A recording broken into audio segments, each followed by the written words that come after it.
July 1st, 1863. The hills and fields around the small Pennsylvania town of Gettysburg were about to witness the most decisive battle of the American Civil War. For 3 days, over 165,000 soldiers would clash in a struggle that would determine whether the United States would survive as one nation or split forever into two separate countries. Among the Union defenders was Sergeant Thomas Mitchell of the 20th Maine Infantry, a schoolteacher from Bangor, whose journey would take him from the peaceful classrooms of his hometown to the blood-soaked slopes of Little Round Top, where he would make the ultimate sacrifice defending the high ground that could determine the fate of the Republic.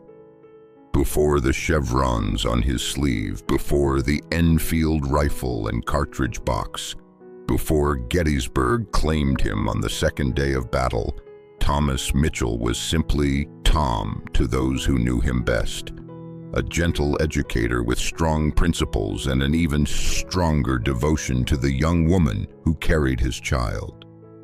Born in 1835 to a middle-class family in Bangor, Maine, Tom grew up in the intellectual atmosphere of a rapidly modernizing northern city, where education was valued and social progress was considered both possible and necessary.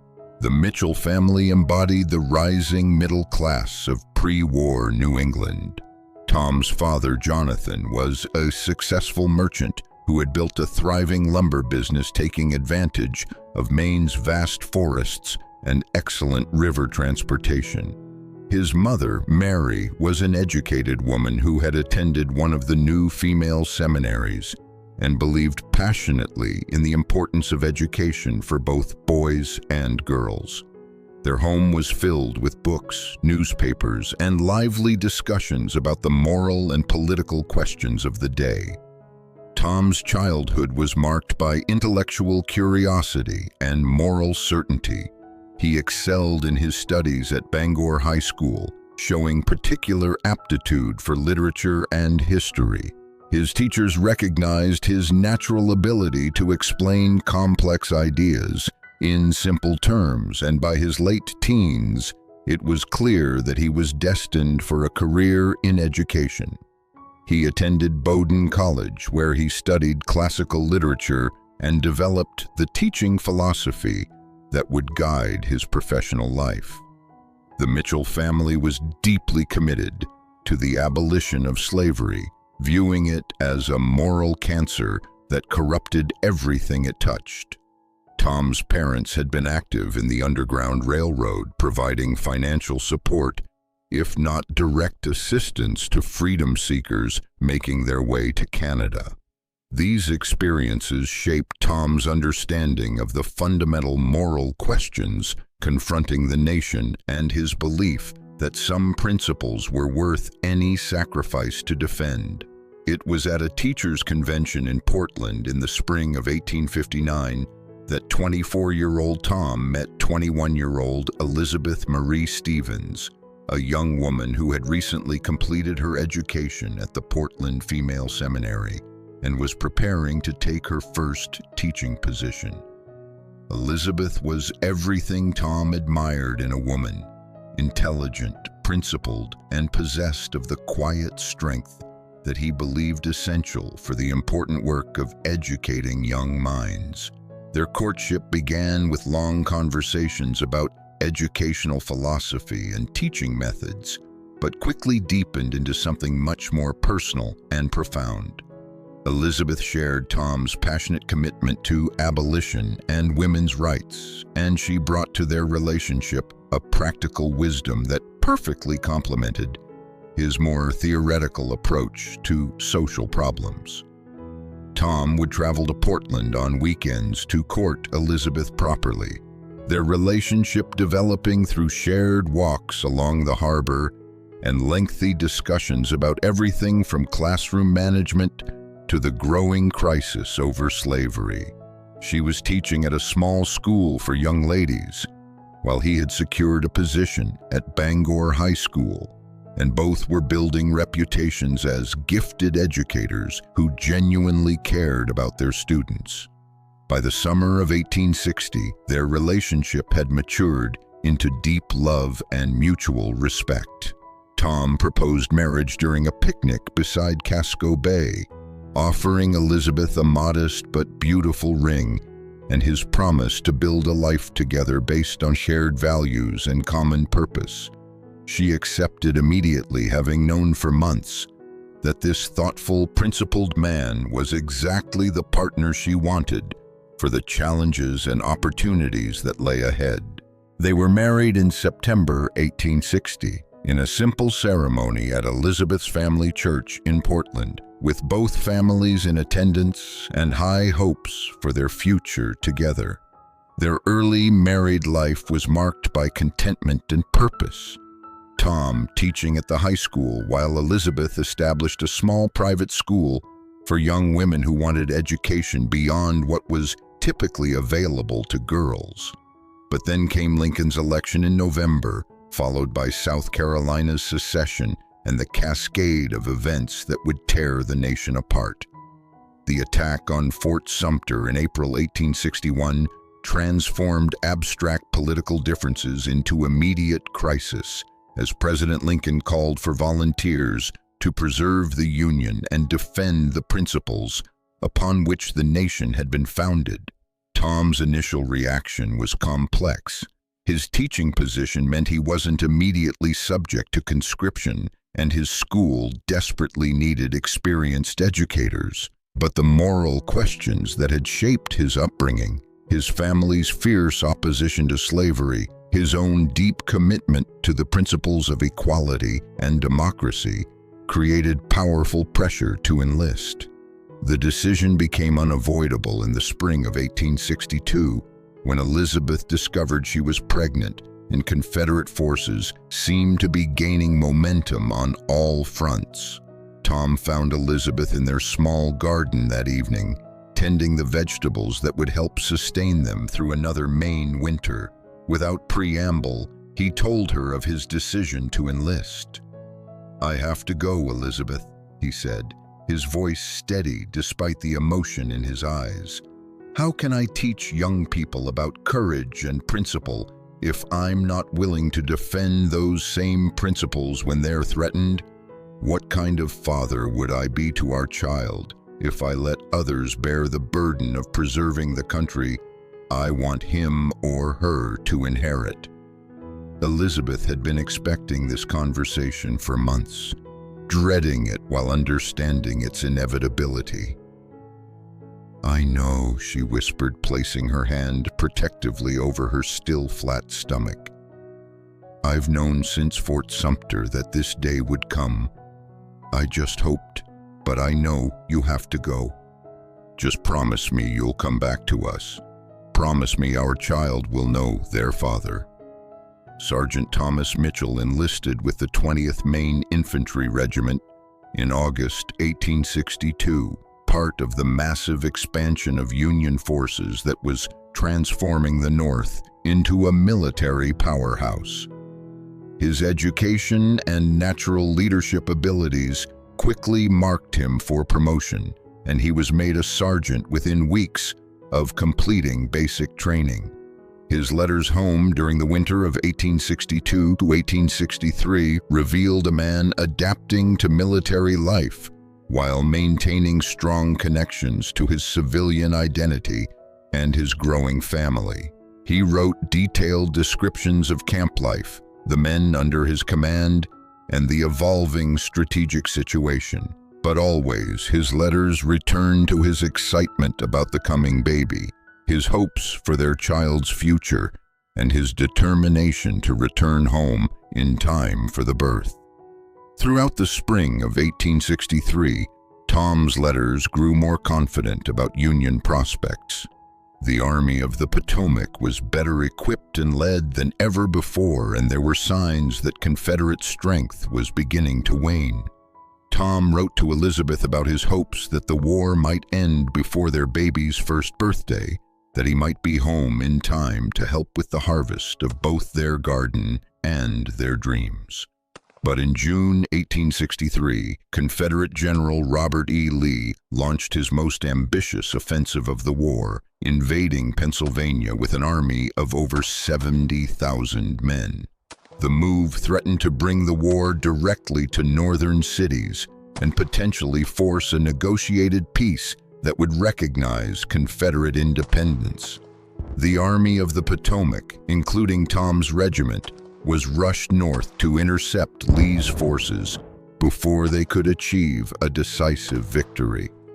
The two armies converged near the small Pennsylvania town of Gettysburg, where a chance encounter between Confederate and Union forces on July 1st escalated into the largest battle ever fought on the North American continent.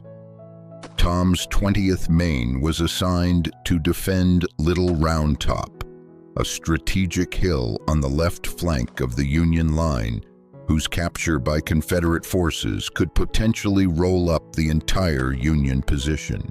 On the evening of July 1st, as both armies prepared for what everyone sensed would be a decisive confrontation, Tom found time to write what would be his final letter to Elizabeth. Using his knapsack as a makeshift desk, surrounded by nervous soldiers and the constant activity of military preparation, he began what he surely hoped would be just another in their ongoing correspondence about their growing family. The next day, July 2nd, began with Confederate attacks on both flanks of the Union line. Tom's regiment was rushed to Little Round Top just as Confederate forces were beginning their assault on the strategic height. The defense would require desperate fighting at close quarters, with little room for error and no possibility of retreat. Military records indicate that Sergeant Mitchell led his squad with exceptional courage during the Confederate assault, helping to maintain the regiment's position when ammunition ran low and the line threatened to break. He was mortally wounded during the famous bayonet charge that finally drove Confederate forces from the slope, struck by Confederate musket fire just as victory was assured. Tom's body was recovered after the battle, along with his personal effects, which included a small wooden toy he had been carving for his unborn child and the letter he had written the night before. Both items were eventually returned to Elizabeth, along with official notification that the husband she loved had died defending the Union on the slopes of Little Round Top. Before we share Sergeant Mitchell's final words to his pregnant wife, I ask that you take a moment to like this video. Your support helps us continue telling these essential stories of love, sacrifice, and family, ensuring that the experiences of those who fought to preserve our Union are remembered by the generations they died to protect. What follows are the words of Sergeant Thomas Mitchell in his final letter to his beloved Elizabeth and their unborn child. Words written with the knowledge that dawn would bring the test that would determine both his own fate and the future of the nation he was fighting to preserve. July 1st, 1863, near Gettysburg, Pennsylvania. My dearest Elizabeth and my precious unborn child, tonight I write to both of you, though only one can read these words now. Elizabeth, my beloved wife, you carry within you the most precious gift God has ever given us. Our child, who represents all our hopes for the future and all our dreams of the life we'll build together when this terrible war finally ends. And to you, my little one, though you cannot yet hear my voice or feel my touch, I want you to know that you are already deeply loved by a father who may never hold you in his arms, but who carries you in his heart through every step of this campaign. Tomorrow, we expect to fight what may be the most important battle of this war, here in the hills around a small Pennsylvania town that most of us had never heard of until this week. The Confederate Army is here in force, and our generals tell us that everything may depend on how well we defend the ground we've been assigned. I'm not afraid, my darling wife, because I carry both of you with me like a shield. and I know that whatever happens, the love we share has already created something beautiful and eternal. Elizabeth, my precious girl, I need you to know that every day since we learned about the baby has been the happiest of my life. Even here, surrounded by the hardships of military life, the thought of you growing round with our child fills me with such joy that sometimes I can barely contain it. I've been imagining what he or she will look like. Your gentle eyes, perhaps, or my stubborn chin, but certainly your kind heart and quick mind. I had to stop writing for a while. Final preparations for tomorrow's fighting, and time to speak with the men in my squad about what we might face. They're good soldiers, Elizabeth, mostly farm boys from Maine who understand what we're fighting for and why it matters. Several of them are fathers themselves, and we've spent many evenings around the campfire talking about our children and the country we want to leave them. When this war began, I thought it would be over quickly, that I would be home before our baby arrived, and we could begin the peaceful life we've planned together. How naive that seems now after nearly a year of fighting and seeing how deep the divisions in our country really run. But Elizabeth, my love, I need you to know that every day of this war has been given meaning by thoughts of you and our coming child. You asked in your last letter whether I've chosen names for the baby, and I must confess that I've thought of little else during the long marches and quiet hours on picket duty. If God blesses us with a son, I would like to name him Jonathan, after my father, who taught me that some principles are worth any sacrifice to defend. If we're blessed with a daughter, I think Elizabeth would be perfect, not just because it's your name, but because it means consecrated to God, and our child will certainly be that. I want to tell you about the toy I've been carving, Elizabeth, because it represents all my hopes for our child's future. It's a small wooden horse, nothing fancy, just something I've been working on during quiet moments in camp. I've carved it from a piece of maple wood that reminded me of the trees around our house in Bangor, and I've tried to make it smooth and safe for small hands to hold. I had imagined presenting it to our baby on the day I return home, watching those tiny fingers explore its shape, perhaps seeing the first smile when the little one realizes it's a gift from Papa. Instead, I'm sending it with this letter, with instructions that it should go to our child when he or she is old enough to understand that it was made with love by a father who had to be away when it was needed most. If something happens to me in tomorrow's battle, Elizabeth, I want our child to have this toy as proof that they were loved completely and unconditionally by someone who would have spent his life providing for their happiness and security. If God spares me and I return to Maine, then it will be the first of many toys and gifts I'll make with my own hands for the child we created together. The men are settling down for what sleep they can get before dawn, and I can hear the Confederate army moving in the darkness on the other side of the valley. There's something both terrifying and magnificent about being part of something this momentous. Two great armies preparing to clash over principles that will determine what kind of country our children inherit. Most of all, I want to teach them about love, the kind of love that created them, the love that binds families together, the love of country that can motivate ordinary people to extraordinary sacrifice. You are teaching them about love already, Elizabeth, by the way you've supported this war effort, by the strength you've shown during our separation, by the grace with which you are carrying our child while managing all the responsibilities of home. I can hear the drummers preparing to beat reveille, and soon we'll form up for whatever this day brings. Before I put away this pen and take up my rifle, I need to tell you things that I should have said every day, but somehow never found adequate words to express. Elizabeth, my beloved wife, you have made me a better man than I ever thought I could be. Your love has given my life meaning and purpose beyond anything I could have achieved alone. Your courage during this separation has inspired me through the darkest moments of this campaign. Your faith in our future together has sustained me when everything else seemed uncertain. And to you, my precious child, though you cannot yet hear these words, I want you to know that you are already the center of your parents' universe.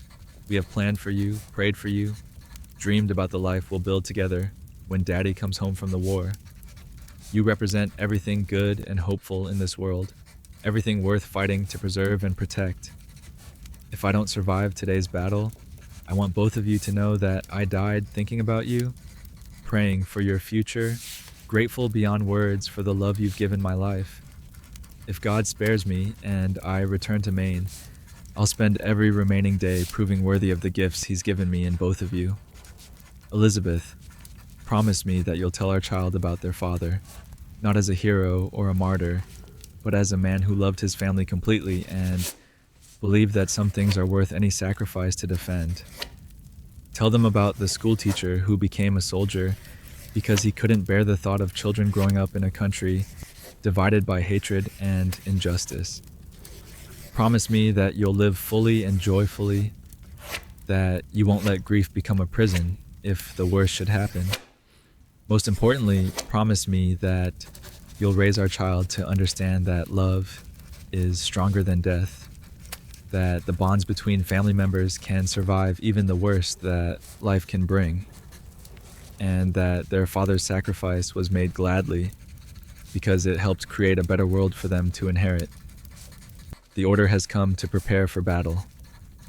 As I write these final words, I can feel both of you with me, your love giving me courage, your future giving me purpose, your trust giving me strength to face whatever comes. Elizabeth, you are the best woman I have ever known, and being your husband has been the greatest honor of my life. Our child, you are already more precious to me than life itself, and I would gladly die 1,000 deaths to ensure your freedom and happiness. If this is my last letter, know that I died loving you both completely and without reservation. If I return safely to Maine, know that I'll spend every day of our life together proving worthy of the love you've given me. Watch for me, my darlings. Whether I come home on the train from Pennsylvania or you must wait to see me in whatever comes after this life, know that love like ours never truly ends. Forever, your devoted husband and father, Thomas. P.S. Elizabeth, I've left instructions with the chaplain about my pay and benefits. Make sure our child gets a good education, regardless of whether it's a boy or girl. And please visit the little grave marker I made for our garden. Plant something beautiful there so our child will always have a place to remember Papa. Sergeant Thomas Mitchell never returned to the classrooms of Maine. He died on Little Round Top on July 2nd, 1863, part of the heroic defense that helped secure Union victory at Gettysburg and marked the beginning of the end for the Confederacy. He was 28 years old, with a wooden toy in his knapsack and dreams of fatherhood that would never be fulfilled. His sacrifice, along with that of over 51,000 other casualties during the three-day battle, helped preserve the Union and create the foundation for a truly united America. The Battle of Gettysburg was the turning point of the Civil War. Lee's invasion of Pennsylvania was decisively repelled, ending Confederate hopes for foreign recognition and demonstrating that the Union had both the will and the ability to defend itself against any threat. The war would continue for nearly 2 more years, but Gettysburg marked the moment when Union victory became inevitable.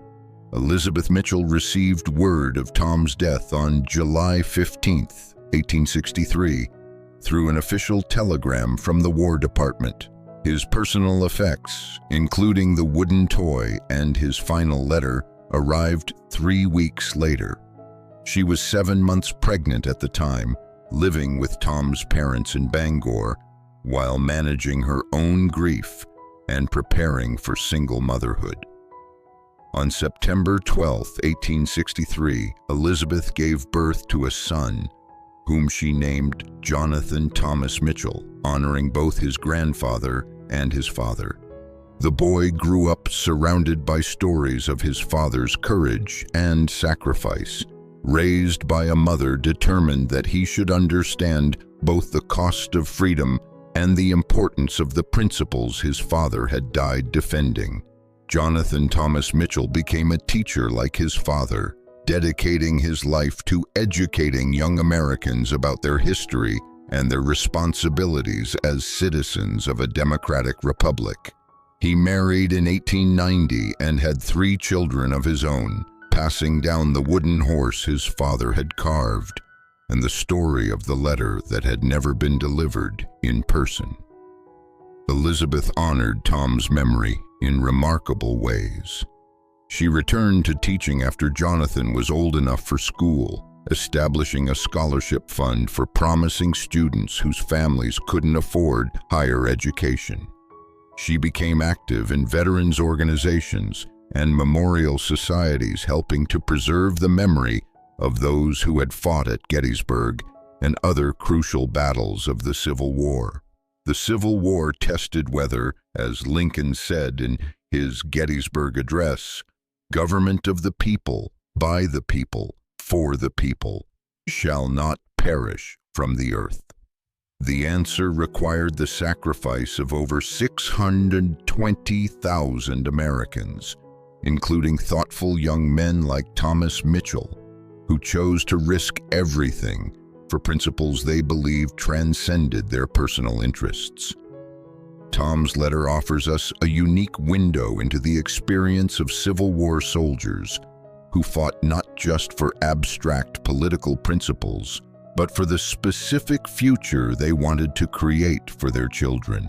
His words reveal the intimate connection between personal love and public duty, showing how the desire to protect one's family could motivate extraordinary sacrifice for the common good. What lessons might we draw from Tom's final communication to his pregnant wife? What insights does his interrupted fatherhood offer about the nature of love, sacrifice, and legacy? Perhaps the first lesson concerns the nature of love that transcends physical presence.